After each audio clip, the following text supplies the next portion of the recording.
मोक्षदा एकादशी व्रत कथा। एक दिन युधिष्ठिर बोले, हे भगवान, आप तीनों लोकों के स्वामी हैं, सबको सुख देने वाले हैं और जगत के पिता हैं, इसलिए मैं आपको नमस्कार करता हूँ।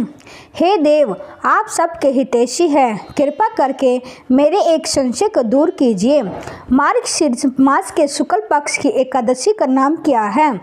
उस दिन कौन से देवता की पूजा की जाती है और उसकी विधि क्या है? भगवान श्री कृष्ण बोले, हे राजन, आपने अत्यंत उत्तम प्रश्न किया है। आप ध्यान पूर्वक सुनिए। मार्गशीर्ष मास के शुक्ल पक्ष की एकादशी अनेक पापों को नष्ट करने वाली है। यह मोक्षदा एकादशी के नाम से प्रसिद्ध है। इस दिन श्री दामोदर भगवान की पूजा धूप दीप नैवेद्य आदि से भक्तिपूर्वक करनी चाहिए। अब मैं एक पुराण की कथा कहता हूँ। इस एकादशी के व्रत के प्रभाव में नरक में गए हुए माता पिता पुत्र आदि को स्वर्ग की प्राप्ति होती है। आप इसे ध्यान पूर्वक सुनिए। प्राचीन गोकुल नगर में विखनस नाम का एक राजा राज्य करता था। उसके राज्य में चारों वेदों के ज्ञाता ब्राह्मण रहते थे। एक बार रात्रि को सपने में राजा ने अपने पिता को नरक में पड़ा देखा। उसको सपने में यह देखकर बड़ा आश्चर्य हुआ और प्रातःकाल होते ही वह ब्राह्मणों के सामने अपने सब सपने की कथा कहने लगा। हे ब्राह्मणों, रात्रि में सपने में मैंने अपने पिता को नरक में पड़ा देखा और उन्होंने मुझसे कहा कि हे पुत्र, मैं अब नरक की यातना भोग रहा हूँ, मेरी यहाँ से मुक्ति करो। जब से मैंने पिता के यह वचन सुने हैं तब से मुझे चैन नहीं। मुझे अब राज सुख ऐश्वर्य हाथी घोड़े धन स्त्री पुत्र आदि कुछ भी सुखदायक प्रतीत नहीं होते हैं। अब मैं क्या करूं, कहां जाऊं? इस दुख के कारण मेरा शरीर तप रहा है। आप लोग मुझे किसी प्रकार का तप दान व्रत आदि बताइए जिससे मेरे पिता को नरक से मुक्ति प्राप्त हो। राजा के ऐसे वचनों को सुनकर ब्राह्मण बोले, हे राजन, यहाँ से समीप ही वर्तमान भूत व भविष्य के ज्ञाता एक पर्वत नाम के मुनि हैं। आप यह सब बातें उनसे जाकर पूछ लीजिए, वे आपको इस दुख के निवारण की विधि अवश्य बता देंगे। राजा ऐसा सुनकर मुनि के आश्रम पर गए।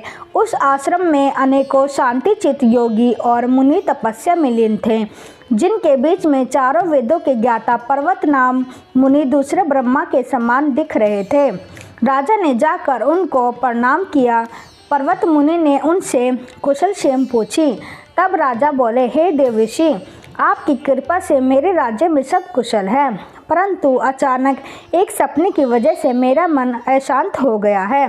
आप कृपा करके मेरे इस संशय को दूर कीजिए।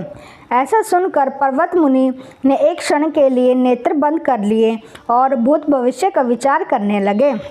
फिर बोले, हे राजन, मैंने योग बल के द्वारा तुम्हारे पिता के समसत कुकर्मों का ज्ञान प्राप्त कर लिया है। उन्होंने पूर्व जन्म में कामातुर होकर सोत के कहने पर अपनी दूसरी रानी को ऋतुदान मांगने पर भी नहीं दिया। उसी पाप कर्म के फल से तुम्हारे पिता को नरक में जाना पड़ा। तब राजा बोला, हे मुनिश्रेष्ठ, मेरे पिताजी के उद्धार हेतु आप कोई उपाय बताइए।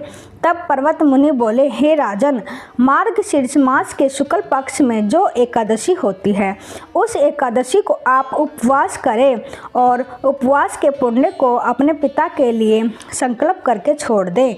उस एकादशी के पुण्य के प्रभाव से अवश्य ही आपके पिता की नरक से मुक्ति हो जाएगी।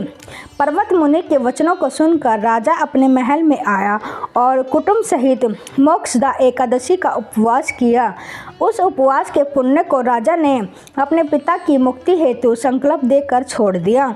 उस पुण्य के प्रभाव से राजा के पिता को मुक्ति मिली और वह स्वर्ग में जाते हुए अपने पुत्र से बोला, हे पुत्र, तेरा कल्याण हो। ऐसा कहकर वे स्वर्ग को चले गए।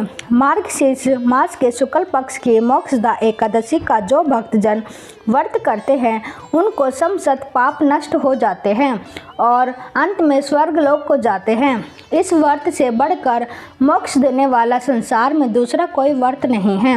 इस कथा को सुनने व पढ़ने से वाजपेय यज्ञ का फल मिलता है।